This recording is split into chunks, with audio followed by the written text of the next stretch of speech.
Well, all right, let's open our Bibles to the book of James. We are in chapter 4. We're going to look at these final, 6 verses here at the end of chapter 4 as we make our way verse by verse through the New Testament here in our weekend services. Now, remember that all of this got started, the context of where we're at in chapter 4 is that James has laid out that there are two different streams of wisdom. There is that demonic wisdom, and you can order your life under those demonic influences, and then there is divine wisdom. And he is giving us an understanding of what these two different streams of wisdom look like in our life and where they're going to lead us and so forth. And as we get into chapter 4 now, he's been talking about divisions. He's been talking about worship wars. He's been talking about church splits and why we fight and argue with one another. And now he's led us, and we began this last time we were together. He now has led us into an interesting portion of this letter. When I was a little kid, I liked monsters, and there was a series of plastic models that came out, and I had 3 or 4 of these things. My favorite was the creature from the Black Lagoon, and I had Wolfman and Frankenstein and all these things. I used to love to stay up late at night on a Saturday night and watch Creature Feature and go to bed half scared to death and slept with the blankets over my head. I had a love-hate relationship with these monsters. And then when I was in high school, I took a literature class where we were supposed to read Mary Shelley's novel Frankenstein. I didn't read it. I looked at it. I thought, that's a lot of work. Now, I did see Mel Brooks' Young Frankenstein. I did watch that. And I was shocked to learn in that class that the story is not about the monster. It is not about the monster. And there's that scene where you remember that the monster disappears, he goes into hiding, and then he comes out of hiding and he confronts, Dr. Frankenstein, and he says to him, among other things, he says, God in pity made man beautiful and alluring after his own image, but my form is a filthy type of yours. And the teacher told us that, you see, it's a story about the dangers of playing God. That if you decide that you're going to play God, you're going to end up hurting yourself. You're probably going to hurt some people around you. Now, this is what James has been talking about in chapter 4. He's been pointing out the dangers of what happens when we, the disciples of Christ, we get together and we start playing God. You remember last time we were together, he asked that question, who are you? Who are you? Who are we that we would elevate ourselves and begin to judge one another? And now here's the problem. The problem is that I believe that I'm right, and you believe that you're right. I believe that all of my opinions are the correct opinions, and you believe that your opinions are the correct opinions. And so my opinion of what a Christian should look like, my opinion of how a Christian should entertain themselves, what a Christian should be spending their money on, where a Christian should be vacationing and all of that, my opinions are the correct ones. And so what happens is that we gather together, and I'm trying to make you after my image, and you're trying to make me after your image. And what happens? Well, now we got a church split, don't we? And rather, we are to gather together and we are to love and exhort one another and encourage one another that we would pursue Christ-likeness. Not that we would be trying to get the rest of the church to look like us and act like us. And so where he took us the last time in verses 7 through 12 is, what does playing God look like in the life of others? Where we are exalting ourselves and we're putting ourselves above one another. That's what it looks like. Now, as we get into verse 13, now he's going to be talking about what does playing God look like as it relates to ourselves. Now, he's going to use some strong language, as we have come to expect from old brother James. He's going to be telling us that this is evil. He's going to be telling us that this is sin, and I would suggest to you that this is probably the biggest area of sin that goes on among the believers, the followers of Christ, than any other area. And we slip into this so easily. Now, beginning in verse 13, he's going to be describing this person. And as he describes this person, how often is this a description of me? Now, let's notice what he says now, beginning in verse 13. He says, now come now, you who say tomorrow or today or tomorrow, we will go to such and such a city. We're going to spend a year there. We're going to buy and sell, and we are going to make profit. Now, how do you know that you are the God of your own life? Now, notice that the person that he is describing here is a person that believes that they are in control of certain things. Notice, first of all, they believe that they are in control of their schedule today. This afternoon, later on, tomorrow, I'm going to do this and I'm going to do that. Notice they believe they're in control of the duration. I'm going to spend a whole year there. And then when I get done doing that, I'm going to go over here. I'm going to spend a whole year over there. Notice that they also believe that they're in control of the location. I'm going to go to this city. And when I get done there, I'm going to go to this city. And then the results, I'm going to make profit. You see, when you hear a person, we are so prone to do this ourselves. I'm going to do this, and I'm going to do that, and this is going to work out, and then this is going to be a big win for me, right? And when you're saying, I, who is the Lord of your life? Kind of sounds to me like you're the Lord of your life, that you are claiming that you're in that position to be God. Henry Jacobson said this, it is practical atheism to be planning without taking God into consideration. If we continue to shut God out of our lives, we commit sin. Now look, there's nothing wrong saving for retirement. Nothing wrong with that at all. Nothing wrong with saving for college. Nothing wrong with saving your pennies and, you want to take this vacation that's going to be, your dream vacation. There's nothing wrong with that at all.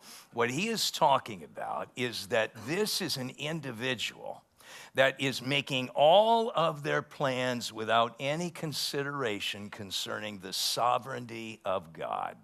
That the disciple, the follower of Christ, always has to have a sensitivity to, this is what I want, and I would like to see this happen. I would like to experience this. I'd like to go here. But there is also that healthy understanding that Jesus Christ is Lord, and that he is able to intervene and step into my life without my approval, without my say-so. He is Lord over all, and yes, I've made my plans. I've got dreams, I've got visions, I've got desires. Nothing wrong with that at all. However, all of those dreams, all of those desires must be submitted to the lordship of Christ.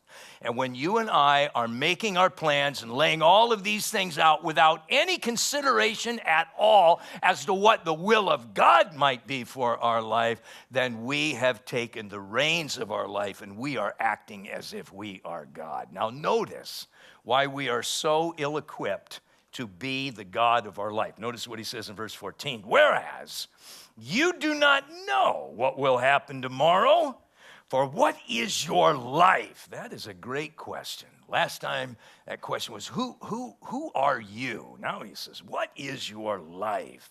It is, now he's going to answer it, it is a vapor that appears for a little time and then it vanishes away. Look, you don't even know if you got it tomorrow, all right? You don't know that for certain. You think you do. You hope you got a lot of tomorrows. Maybe you do, maybe you don't. You don't know what's going to happen tomorrow. So if you don't even know the future, how in the world do you think that you are equipped for planning for the future? I love Spurgeon. He said there are two great certainties about the future. One is that God knows it, and two, you don't, all right? I don't know the future, so how in the world am I equipped or gifted at all to begin to make those plans for my future? Now, notice what he tells us here about our life. He says a couple things about it. Notice that the first thing that he says there is that it is a vapor. You got that warm water, it's bumping up against that that cool air. You see that steam coming off of it. You look at the steam. It's there for a minute, and it keeps rising, and then all of a sudden, it disappears. And notice that's exactly what he says happens here, that it vanishes away. Now, that word vanish, it's an interesting word. It has the idea of birds migrating. You know, you got birds in your backyard, maybe you got a feeder out there and you're just enjoying your birds. And then one day you look out and the birds are gone. I love barn swallows.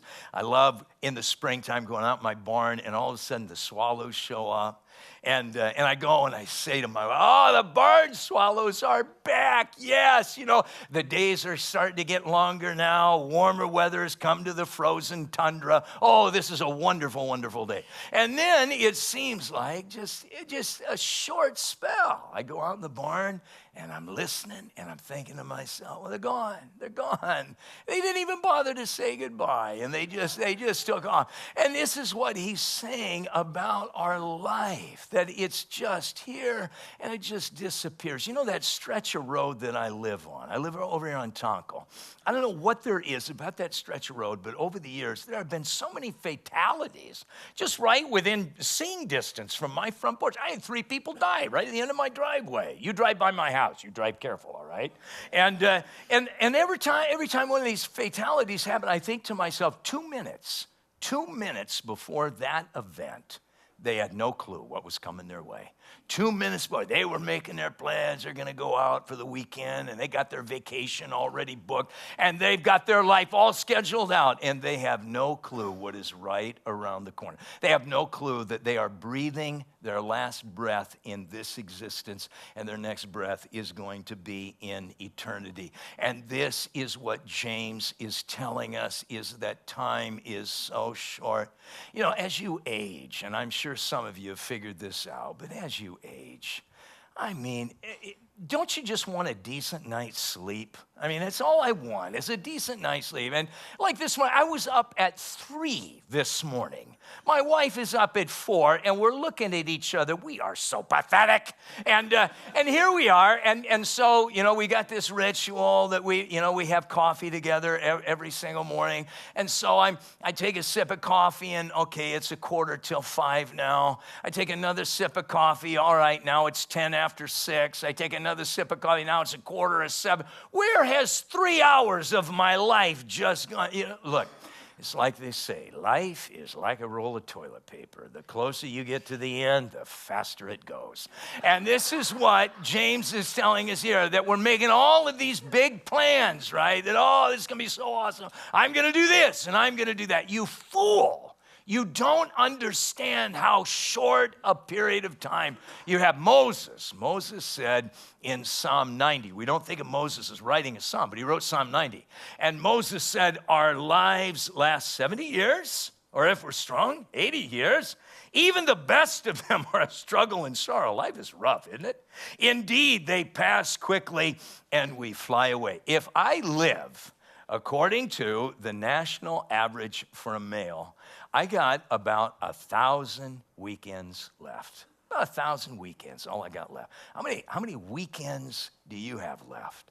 Now, the application that Moses gives us here in verse 12 is that he says, look, teach us to number our days so that we will apply our heart to wisdom. I want to live my life wisely, right? There's 2 streams of wisdom. You've got divine wisdom, you got demonic wisdom. I got a short period of time, so I want to live now with that divine wisdom calling the shots in my life. So what does divine wisdom look like? Notice what he says in verse 15. Instead, you ought to say, if the Lord wills, we shall live and do this or that. Now, you look at the Apostle Paul. Here's a guy.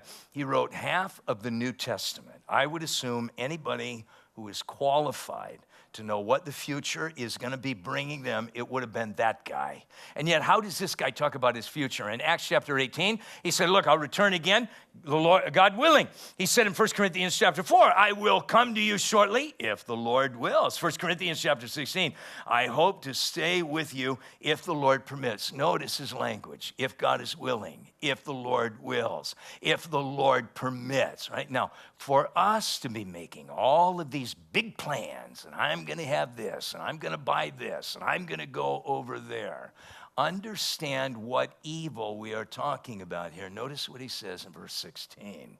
He says, but now you boast in your arrogance. All such boasting is evil. Now notice he's saying, you start running your mouth and you're making all of these big plans about your future. He is telling us it is arrogance, right? We got our 5-year plan. We got our 10-year plan. We got our 15-year plan. I'm going to retire at age 50 and I'm going to spend the rest of my life on the golf course. You fool. You have no clue what you are talking about. You remember, Lord Jesus said there was that rich guy. He had a bumper crop. He said, oh, I know what I'm going to do. I'm going to build bigger barns. And he said, the Lord said to that man that night, you fool, tonight I'm going to require your soul. For you and I to be boasting about, oh, we're going to be grand and great in the future. He calls it arrogance. That word arrogance is a fascinating word. It literally means in the Greek, a wandering quack, offering cures which are no cures, and boasted to things that he is not able to do. You roll into town, you're a snake oil salesman, you got a cure for cancer, you got a cure for dementia, all of it. You're a quack. You don't know what you're talking about. And for us to be making all of these big plans, and I'm going to do this, and I'm going to do that, we have no idea what we're talking about. Now, this is the stuff of demonic wisdom.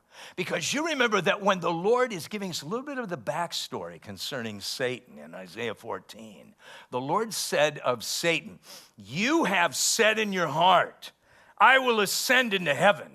I will exalt my throne. I will also sit. I will ascend. I will be like, notice 5 times, I will, I will, I will, I will. And when you and I are talking about how we're going to do this, we're going to do that, we're going to accomplish this, who in the world are we sounding like? We're sounding like the king of demons. And yet, how does the Lord respond? He says unto him, you shall be brought down to Sheol, to the lowest depths of the pit. All right, so look, there's divine wisdom, and divine wisdom is always keeping the door open for God to invade, for God to change, for God to alter our plans, to recognize that he is Lord. And then there is demonic wisdom that is just determined. I'm going to have my way, and my will is to be done. Now, notice the practical application of this for us as the disciples of Christ. Verse 17, he says, therefore, to him who knows to do good and does not do it, to him it is sin. Now, we look at that and we think, well, that seems a little disjointed from what we just read. This doesn't really seem to fit. But notice, how does the verse begin? It begins with the word therefore, all right? So this is the conclusion of what it is that he just told us in the previous 5 verses. Now, Douglas Moo put it this way. He said, he has urged us to take the Lord into consideration in all our planning. We therefore have no excuse in this matter. We know what we are to do. To fail now to do it, James wants to make clear that it is sin. Now, here is the danger that he is presenting us here. He's telling us, look, you and I can get so focused on what we want for our future, and that gets the lion's share of our focus. We're just thinking about what tomorrow, and oh man, a year from now, I'm going to have the house paid off, and then I'm going to be able to buy this, and then I'm going to be able to go here. We got all of these big plans. Now look, dreams, desires, vision for yourself, these are all great things. But we get so focused on our will, this is what I want, that all of a sudden we're missing the present opportunities that God brings across our path. You don't know if you got tomorrow. You don't know if you have next year. And so what we do is, here's an opportunity. Here's an opportunity for God to use me in some positive way today, but it's lost on me. I completely miss it. I'm completely oblivious to it because I got big plans for tomorrow. And I got big plans next year, and I am so zeroed in on what I want and what I have to have that here is opportunity after opportunity after opportunity that just comes across my path and I don't see it. And the disciple of Christ is living by divine wisdom, which is communicating to our heart, maybe I got tomorrow, maybe I don't. Maybe I got next year, maybe I don't. But I got today. And so what can I do today? Where are my opportunities? Where is it today that I can work in concert with the will of God for my life and see the Lord do a wonderful thing in my life? Now think about this. There are thousands of children that die every day of hunger and preventable disease. There are thousands of kids that die if they only had a mosquito net that would keep them from getting malaria. The World Health Organization tells us the lack of vitamin A kills 1 million infants somewhere around the world every single year. Now let me ask you this. Do you have enough resources that you could buy a mosquito net for somebody? Do you have enough resources that maybe you could get some nutrition to some malnourished child? You know, we kind of partner with Rachel and Argo over there in Ethiopia. You talk to one of the mission guys here. They'll give you the email. Just email them and just say, hey, I'd like to save a kid's life today. Can I, just hook me up. What can I do to save a child's life? Do you think you could do that? We know that there are 2 million children that are exploited in the sex trade every single year. There are 17,500 little kids drug across our southern border to be used in that perverted world of these men, all right? Now, we're connected with Destiny Rescue. We'll probably have somebody from Destiny Rescue in January or February. Now, look, here we are. We're in this time of year worrying about what we're going to get grandma, worried about what we're going to buy our kid. We're worried about all of these gifts. Would it be a good thing? Would it be a good thing to just get the family together and say, hey, why don't we pool our resources together and let's try and save one kid out of the sex traffic industry? Would that be good? Would that be a good thing for you to do? Well, of course, it would be a very good thing to do. Look, there are 1 billion people that have no access to safe water, all right? Imagine getting your family together and say, hey, let's pool our resources together and let's buy a well for this village here. Would that be a good thing? Imagine your family provide something for an entire village. Would that be, yes, that would be a good thing. Look, all I'm telling you is that if you get your eyes off of what you think you want to do 5 years from now and just get your eyes set on the present, there's plenty of things that you can do. There are plenty of good things that you can do today. But our struggle is there are so many things that I want and so many things that I am planning for because I am God, because I am the Lord of my life, that I am missing opportunity after opportunity after opportunity. Dr. King, he said it best. He said, in the end, we will not remember the words of our enemies, but the silence of our friends. Jesus calls us his friends, all right? Now, what does he want his friends to do today? We need to pray that God would give us the sensitivity to be open, to be in the present. What is God doing today? Lord, give me ears to hear what your Spirit is saying, so that I might work in concert with you and watch you accomplish wonderful things in my life. Let's pray that we would be the disciples of Christ who are not the Lord of our own lives, and let's respect the lordship of Jesus Christ. Let's pray. Father in heaven, Lord, we just love the book of James. We love the fact that he just cuts through all of the religious garbage that we tend to get tripped up with. And he just lays out just simple truth. Father, I pray that at the end of each of our lives, that we would look be able to look back on these lives and realize that we were not missing opportunity. But because of your great grace and because of the work of your Spirit, we were sensitive to what you were wanting to do. And so, Lord, I pray that this week that we would have a heightened sensitivity to realize that this life is not about us. We have been created for your good pleasure. And so, Lord, give us a sensitivity to what your good pleasure looks like in our life. And help us, Father, to be a blessing.